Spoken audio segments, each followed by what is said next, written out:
Thank you. Good evening, everyone. It's actually the first speech I'm giving since 20 years, I guess. And the last one was more a pitch about the documentary film we wanted to get funding for. So it was more a promotional speech I had to give. So I'll try to give my best. Wherever I go is my future, is a hands-on project I'm working on at the moment, and it should be a documentary transmedia story. I was actually looking it up, and there's almost nothing to find about documentary transmedia story, like a real life story being told over different medias. And so I'll try to explain what I'm intending to do.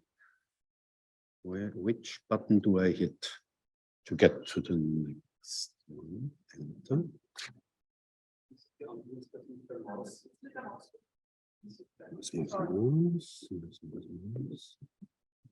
Where is the nobody says it?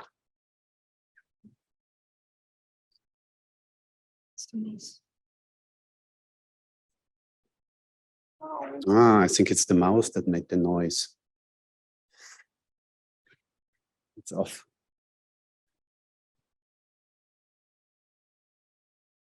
No, okay, here we go. So actually it's a transmedia story about flight and displacement, about the search for a new home and the fate of a refugee in the historical context. And that's what connects it to the conference. It's very much about freedom and oppression. Where do I have the freedom of a choice, and where history gave me the direction I had to go. Yeah, and it's about an odyssey that led a person from Austria till Vietnam, and there on the side of the Viet Minh.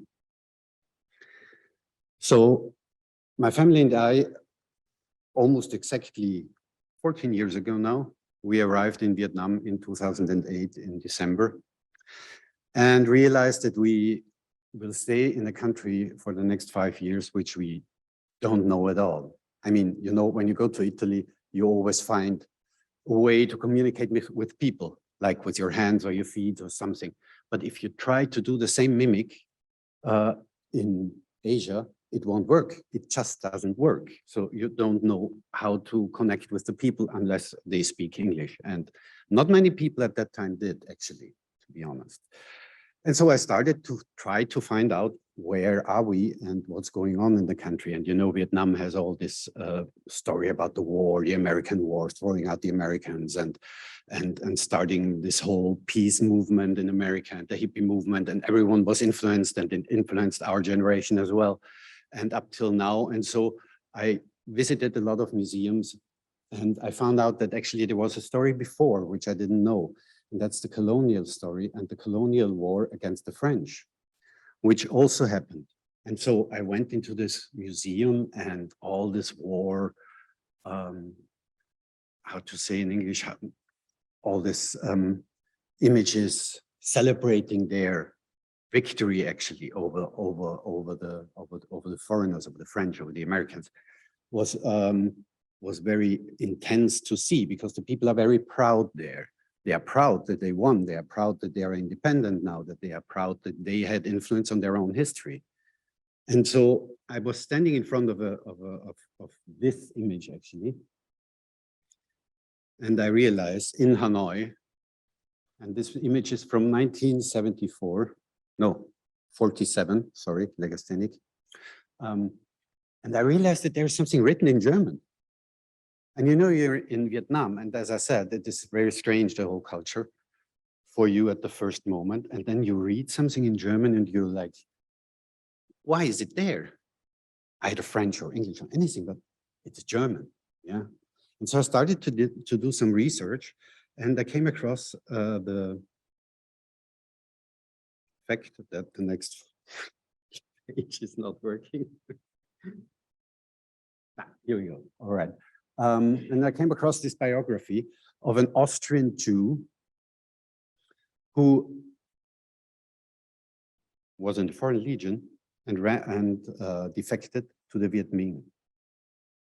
And I started to do a research about this person, and actually started planning a documentary film about him. So he, Ernst Frey, alias Nguyen Xuan, because he took on a Vietnamese name, was born in 1915, a non-denominational Jew, as he always declared. Hitler made me a Jew, he writes in his memoirs. Yeah, who grew up in Vienna, who actually wanted to study technical chemistry, who was interested in politics, but was pushed into the other side of the spectrum because of the Nazis. He had to take a position. Yeah, so he started with the socialist views and he ended up with the communists, which actually at that time was an idea of changing society. Yeah, and not actually what we now see in communists. This totalitarian idea wasn't so established at that time. Yeah. But being a communist Jew in the eyes of a Nazi is not the best thing you can do in Austria. So he definitely had to flee in 1938 and said goodbye to his parents for the last time. Never saw them again. They were killed in Lodz. And crossed the border to Switzerland, got caught, goes to prison, is freed again, crosses Switzerland, comes to France, realizes that in France, it's really difficult because all the people who were fleeing ended up in France. So he had no choice there. He had to live from something. And at the end, he decided to go to the Foreign Legion because that's the only thing he knew he can earn money with, because anything else wasn't possible. And in fact, many others were forced to go to the, so he was one step before all the others who were actually, a lot of the German and Austrian were forced by the French government to enter the Foreign Legion by offers like, well, you know, your parents or your family will be well off if you join the army. So please do this. So the Foreign Legion,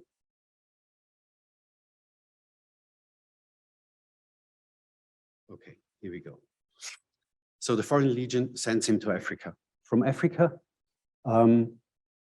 he's sent to Indochina, which was completely foreign for him. He didn't know what, and he was first time confronted with the colonialism, and he realized that that's something that is awakening his old political ideas. And he tries to make contact to the people, but he can't, because first he becomes a prisoner of war.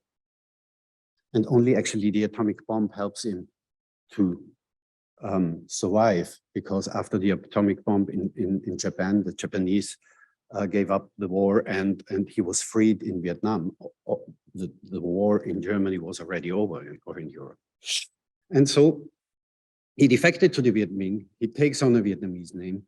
He becomes a colonel of the Vietnamese army. He's one of the best friends of General Sub, the great Vietnamese general who won the battle in Dien Bien Phu and who threw out the Americans as well.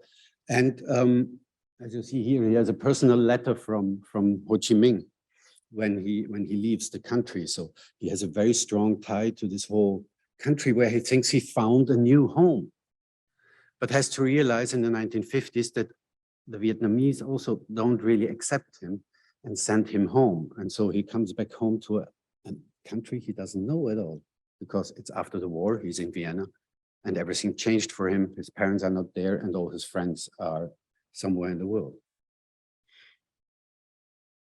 And so I started to think about how to convey this story, how to tell this story in a film first, with all these connections where history made the decision for his life. And I thought, no, that's not enough. You have to make it in a bigger picture, because the flight told from his perspective is too broad, too complex. But it's a story that's self-contained. It ends. Many of the stories of a flight nowadays, they don't have an ending. They are still in progress. People coming from Syria or from Ukraine, they are just starting their new life. But here you read the memoirs of a person who ended it and who started a new life in his home again. So he came back.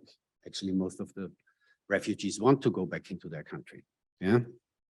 And it's a reverse story. He was fleeing from Europe. Imagine yourself, he was fleeing from Europe to Asia, where now so many people come from. Yeah. And so I thought that's a perfect character to create the understanding for what it means to have to leave your country, to have to flee. Yeah. Because everyone is talking about it at the moment. And so coming to Krems here to the university to study, I realized that a transmedia story, actually, like a story told, like his story told over the different levels of media, is a very good approach, or might be a very good approach to life, because you just can't tell it on one level. Just the film would never do justice to this life. And so the thought of the game was, for sure, I have to say it, it's the most immersive element of all the different media. Yeah. So, and you have the best personal identification with it. And I think in some sense, a flight is a magic circle, because you enter, you make this decision, like you do the decision, you start a game, doesn't matter which game. But you make this decision, but afterwards you have to obey the rules, but the rules are not your rules that you make, but the rules are given by the situation. You have to leave the country, but whatever happens then is either the history or the political system that gives you the rule. And also his story is very much connected to, like, at the beginning, it was more a competition for him. He felt like, how can I get rid of this situation?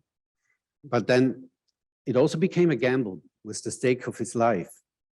And it was a lot of disguise he had to use to come through all this. And it was also a disguise in the sense of that he was never Vietnamese, but he tried to be. Yeah. And at the end, actually, he fell into a trance, and it really happened. And he had a suicide attempt, which he didn't survive. And that was one of the reasons why they sent him back, because they thought he became crazy. Yeah. And so I think all these levels need different mechanics in the game. And I'm not there yet. We just started to develop first ideas of how to convey it. But the players should be in the situation that they have to adapt, and they have to realize that there is no choice in this whole history he is living through. And I think you can make a connection with it so that the people realize that this is not just a game, but this is something that tells me about the situation of a person in reality. I think you can come to this point through different game mechanics. Well, the documentary film then gives you, it's the first element you should actually watch, because it gives you the historical background, the biographical background you need to understand where the people, where he comes from, and how history influenced his whole story. And then we started drawing a comic. My wife is doing all the beautiful graphics you can see here, which should be the central element, because it gives you the opportunity to look into his very inner life. He wrote 1,200 pages on the typewriter. 1,200 pages in 4 years, where he wrote down everything. And I read it, and I compared it with the historic, all the historic information, and it's really accurate. It's so precise that it's amazing that in the 70s, with no internet, his memory still was so strong that he could write down all this with even the dates were almost by the day correct.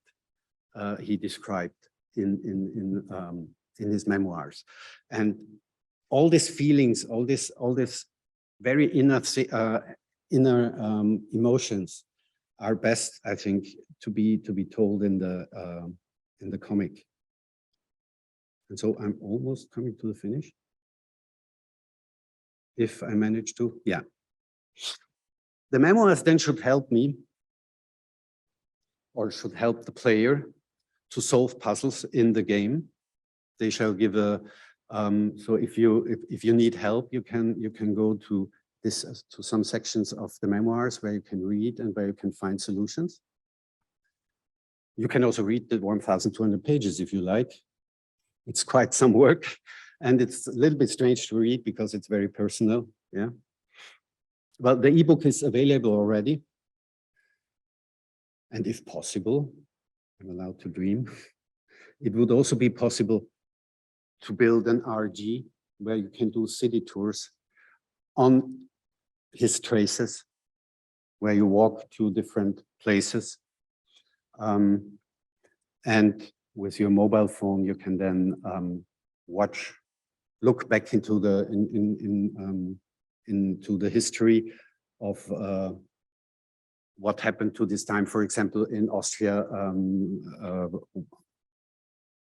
the National Day, when they were celebrating, there is a story that connects with him. You could watch like the troops passing by in the past. So yeah, I summed it up how I am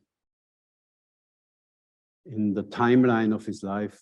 Think that it's 3 volumes, the memoirs are in 3 different volumes, and that's how the comic will go. The documentary will be the arch over it all. The game should start with the flight when he says goodbye to his parents, and will end with his return to Vienna.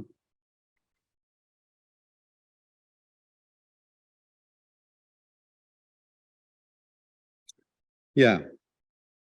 And I hope to find people interested in history who are engaged enough to help me with it. I think it can be in an educational context as well. And why I'm pointing out the Vietnamese audience separately is because the Vietnamese have a very strong interest in this history. They were actually the only ones who translated the book. They invited the daughters of Ernst Frey to Vietnam. So you can see the general up there. And they are even doing an interview with me on Tuesday about the whole project, because they have some celebration, now, where they again want to tell the story of him. And they made a documentary film, a very Vietnamese documentary film on his life, actually. I hope I was enlightening at this late point of the day, and thank you very much.